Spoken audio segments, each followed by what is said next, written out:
I'm Dr. Amy Harrison, and I'm presenting this poster on a cognitive behavioural model of type 1 diabetes and disordered eating.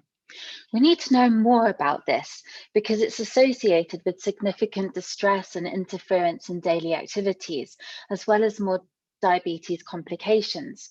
Previous models of disordered eating in type 1 diabetes by Treasure and colleagues 2015 and De Paoli and colleagues 2018 have drawn on literature reviews and clinical experience, and they've laid the foundation for this.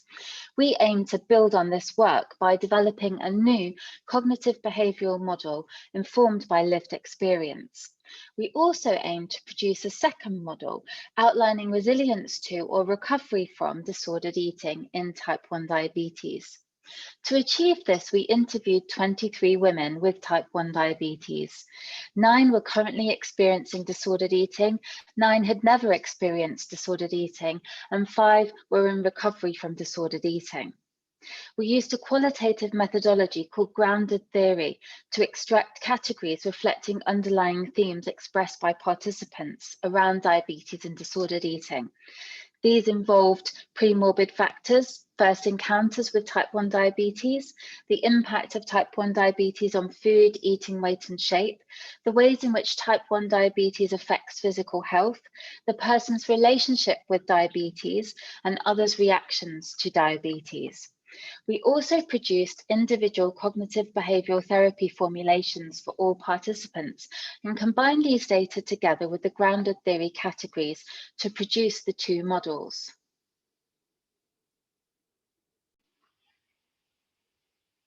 This model outlines the development and maintenance of disordered eating in type 1 diabetes.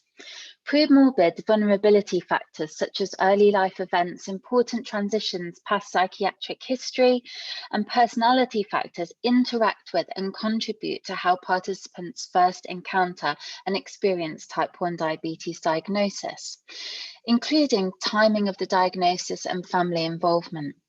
These initial experiences of type 1 diabetes contribute to the experience of the physical symptoms like tiredness, weight gain, and the symptoms of hyper and hypoglycemia, as well as the ongoing daily management needed for type 1 diabetes.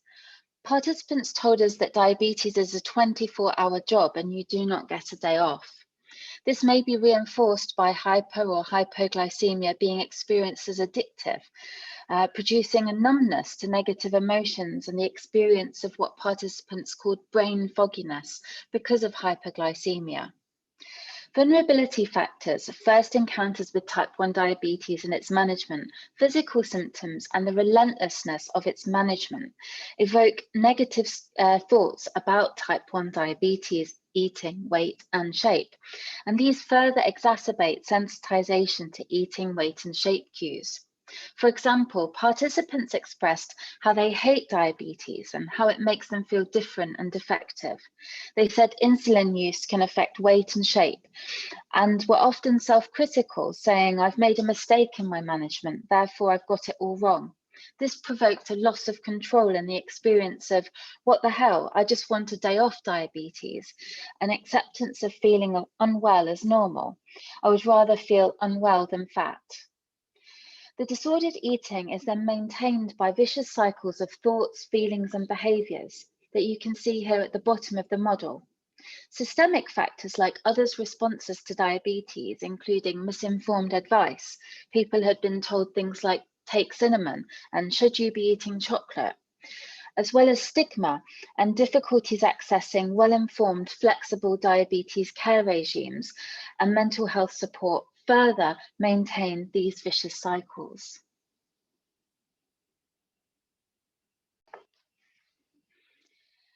Reflecting the complexity of type 1 diabetes and disordered eating, we identified two variants. These reflected 1, the fear of weight gain and insulin, and 2, hypoglycemia-related maintenance cycles. Now we understand more about these vicious cycles, we can develop tailored treatments which target the thoughts and feelings that perpetuate disordered eating and help people to overcome the disordered eating.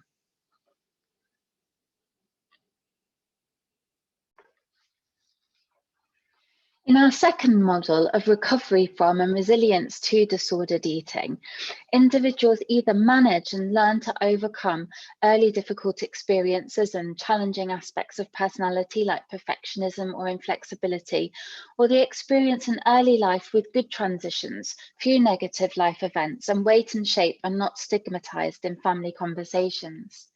These early experiences interact with experiences of type 1 diabetes diagnosis, which either occurs in a supportive way with effective and useful management strategies in place from the start, or in the case of what participants termed a more traumatic diagnosis, they draw wisdom and develop resilience and use their learning to inform how to take care of their diabetes in future. This may result in fewer negative experiences of the physical symptoms of type 1 diabetes and fewer difficulties with day-to-day management, making it less likely that the individual will become so strongly sensitized to eating, weight, and shape cues. Taking what participants called good enough care of diabetes, in which they do their best, was an important compassionate approach, which allowed the integration of diabetes into their identity. Participants said, I have a defective pancreas, and that doesn't mean I'm a defective person. And I can accept diabetes. I can accept that it means my weight might fluctuate. These participants actually felt it was their job to take care of their diabetes, and some really embraced this task. These factors then provoked virtuous cycles of thoughts, feelings, and behaviours, as shown at the bottom of the model.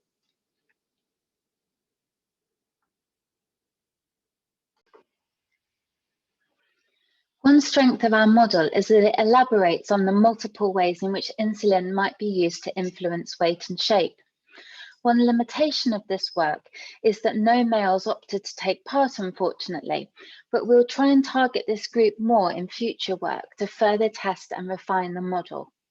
The new model will now be used to develop and test a new cognitive behavioural therapy intervention for people with type 1 diabetes and disordered eating.